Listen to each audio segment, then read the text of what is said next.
Assalamualaikum warahmatullahi wabarakatuh. Selamat malam Bapak Wahyu Purbosantoso, selaku dosen riset keuangan digital. Perkenalkan, nama saya Yoris Yonathan Ginting. Di sini saya akan mempresentasikan ujian akhir semester saya di mata kuliah riset keuangan digital. Langsung saja. Yang pertama, abstrak. Jurnal yang saya review ini, judulnya adalah Profitabilitas, Likuiditas, dan Nilai Perusahaan pada Perusahaan BUMN di Bursa Efek Indonesia. Struktur modal sebagai mediasi. Adapun tujuan penelitian dari jurnal tersebut adalah satu, menganalisis hubungan antara profitabilitas dan likuiditas terhadap nilai perusahaan pada perusahaan BUMN di Bursa Efek Indonesia. Yang kedua, menguji peran struktur modal sebagai variabel mediasi atau penghubung 15 perusahaan BUMN yang terdaftar di Bursa Efek Indonesia periode penelitian 2015 sampai 2019, 5 tahun. Metode analisis yang digunakan, yang pertama, alat analisisnya adalah PLS atau Partial Squares, yaitu adalah program komputer canggih yang digunakan peneliti untuk satu, mencari hubungan antar variabel, dua, mengukur seberapa kuat hubungannya, tiga, mencari tahu apakah ada variabel penghubung. Lalu ada purposive sampling, yaitu cara memilih sampel dengan sengaja berdasarkan kriteria tertentu yang sudah ditentukan oleh peneliti. Latar belakang dari jurnal ini adalah, pertama, nilai perusahaan. Nilai perusahaan itu mencerminkan kinerja dan kondisi perusahaan secara keseluruhan. Dalam pasar modal, nilai perusahaan berkaitan dengan harga saham. Menjadi dasar dalam pengambilan keputusan investasi bagi investor. Faktor yang mempengaruhi nilai perusahaan, yang pertama ada profitabilitas, itu adalah kemampuan menghasilkan laba. Likuiditas adalah kemampuan memenuhi kewajiban jangka pendek. Struktur modal adalah komposisi pendanaan atau utang dibanding dengan modal sendiri. Sales growth, kebijakan dividen, dan ukuran perusahaan. Karakteristik khusus BUMN. BUMN tidak hanya berorientasi pada laba, tetapi juga memiliki tanggung jawab sosial. Mereka memiliki peran strategis dalam perekonomian nasional dan juga sering mendapat penugasan khusus dari pemerintah, dan pengelolaan keuangannya lebih kompleks. Tapi fenomena yang terjadi, beberapa BUMN menghadapi permasalahan keuangan. Pertama, tingginya tingkat utang, seperti BUMN karya banyak kan sekarang utangnya. Yang kedua, tekanan likuiditas. Tiga, fluktuasi laba. Sementara indeks BUMN meningkat 12,93% pada Januari 2021 dibanding LQ45 8,55%. Hal ini menunjukkan investor masih percaya pada BUMN, tetapi ada BUMN yang salah kelola dan tidak efisien. Masalahnya adalah, apakah profitabilitas dan likuiditas berpengaruh langsung terhadap nilai perusahaan atau melalui struktur modal sebagai mediasi?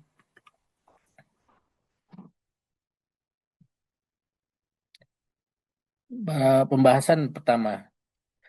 Pembahasan pertama itu terkait dengan profitabilitas. Apa itu profitabilitas? Profitabilitas itu adalah kemampuan perusahaan menghasilkan laba dari kegiatan operasional. Dia diproksikan dengan ROA, Return on Asset. Jadi rumusnya itu adalah laba bersih dibanding dengan aset. Hasil penelitian menunjukkan tidak berpengaruh signifikan. Karena naik turunnya profit tidak menentukan baik buruknya nilai perusahaan. Alasannya, karakteristik BUMN. Aset besar namun tidak sepenuhnya produktif, aset strategis untuk publik. Yang kedua, laba dipengaruhi kebijakan pemerintah dan penugasan khusus. Contohnya seperti yang baru-baru ini terjadi, ada pembatasan batu bara, nikel, emas, dan lain-lain. Itu kan mempengaruhi laba dari BUMN itu sendiri. Yang ketiga, investor tidak hanya melihat angka laba, tetapi juga risiko yang menyertainya. Yang keempat, investor pesimis terhadap capaian profit. Lalu pembahasan yang kedua yaitu terkait dengan likuiditas. Likuiditas itu adalah kemampuan perusahaan memenuhi kewajiban jangka pendek. itu jangka waktu di bawah 1 tahun, diproksikan dengan CR atau current ratio. Rumusnya sendiri adalah aktiva lancar dibagi dengan utang lancar.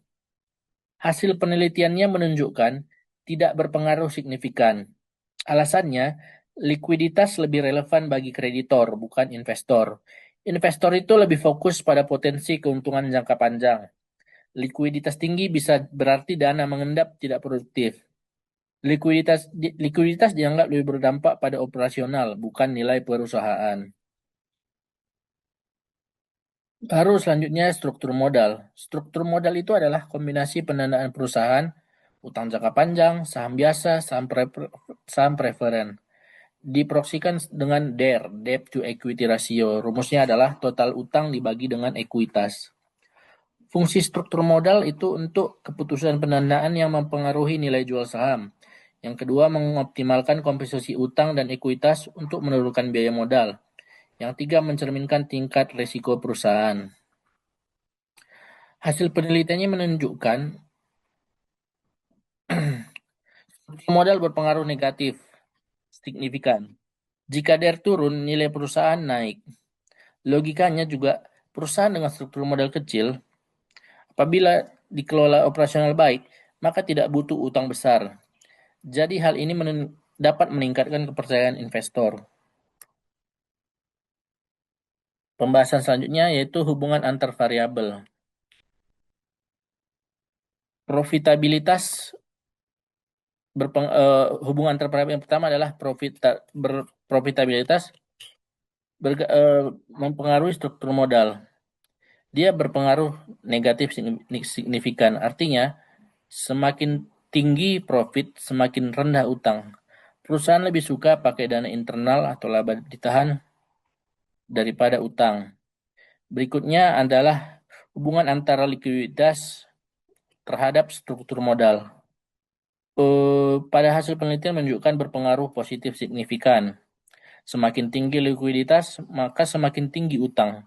Kreditor lebih percaya memberi pinjaman kepada perusahaan liquid. Lalu berikutnya kita membahas mediasi. Selanjutnya pembahasan efek mediasi. Yang pertama adalah apakah profitabilitas mempengaruhi nilai perusahaan melalui struktur modal? Ternyata hasilnya menunjukkan efek tidak langsung signifikan. Jika profitabilitas tinggi, maka struktur modal kecil, sehingga ini dapat menaikkan nilai perusahaan. Yang berikutnya adalah likuiditas mempengaruhi nilai perusahaan melalui struktur modal. Hasilnya menunjukkan efek tidak langsung signifikan. Jadi likuiditas tinggi, maka struktur modal besar. Karena struktur modal besar, maka nilai perusahaan menjadi turun. Kesimpulannya, struktur modal terbukti menjadi variabel mediasi yang menghubungkan profitabilitas dan likuiditas dengan nilai perusahaan. Berikutnya, analisis data metodologi.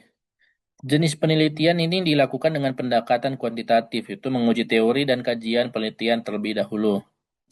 Populasi dan sampel. Populasinya itu 20 perusahaan di BUMN di Bursa Efek di Indonesia.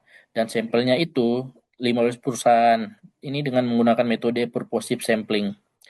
Kriteria sampel yang diambil itu perusahaan BUMN yang terdaftar di BI dan memiliki laporan lengkap di tahun 2015 sampai 2019. Dan juga perusahaan tidak mengalami kerugian.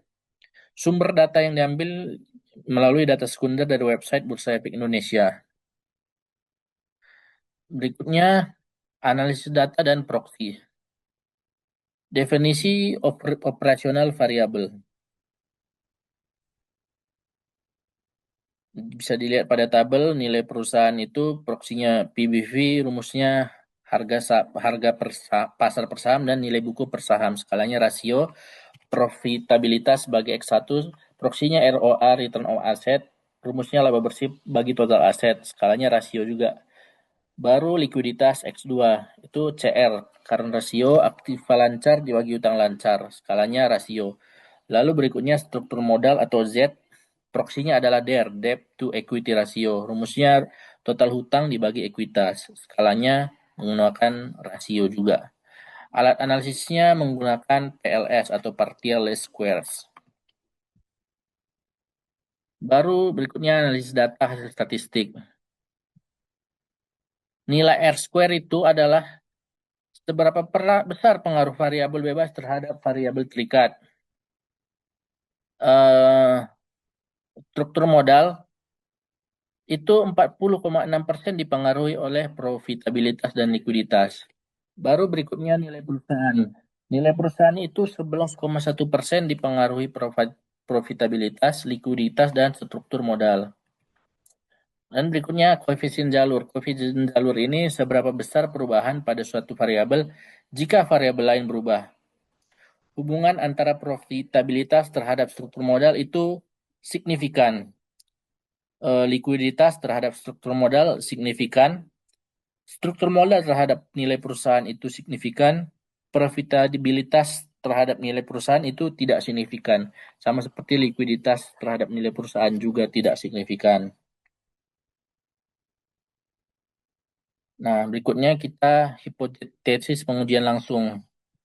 Hipotesis yang pertama, profitabilitas berpengaruh pada nilai perusahaan. Hasilnya, hipotesis ini ditolak karena hasil penelitian menunjukkan profitabilitas tidak berpengaruh langsung terhadap nilai perusahaan. Yang kedua, hipotesis dua, likuiditas berpengaruh terhadap nilai perusahaan. Ini juga hasilnya ditolak. Likuiditas tidak berpengaruh langsung terhadap nilai perusahaan. Lalu, hipotesis profitabilitas pada struktur modal. Hasilnya diterima. Profitabilitas berpengaruh negatif signifikan terhadap struktur modal. Lalu, hipotesis pengujian langsung berikutnya adalah struktur modal berpengaruh pada nilai perusahaan. Hasilnya diterima. Struktur modal berpengaruh negatif signifikan terhadap nilai perusahaan.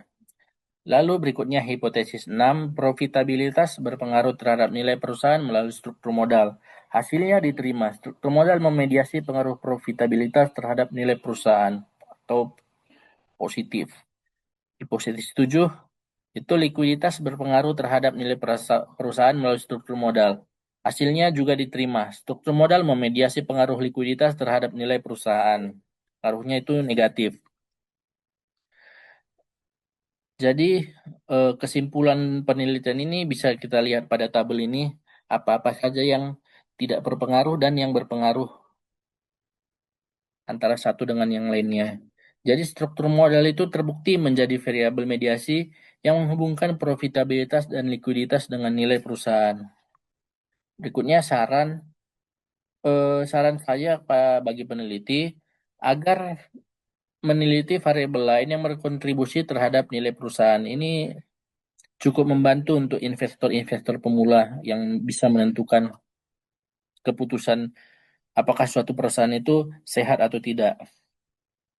Yang kedua, bagi investor agar melakukan analisis fundamental dengan mempertimbangkan faktor eksternal seperti kurs, nilai tukar, faktor internal seperti corporate governance, dan memperhatikan kondisi histori perusahaan untuk mengestimasi risk dan reward-nya. Sekian presentasi dari saya. Apabila ada kesalahan kata, saya mohon maaf. Wassalamualaikum warahmatullahi wabarakatuh.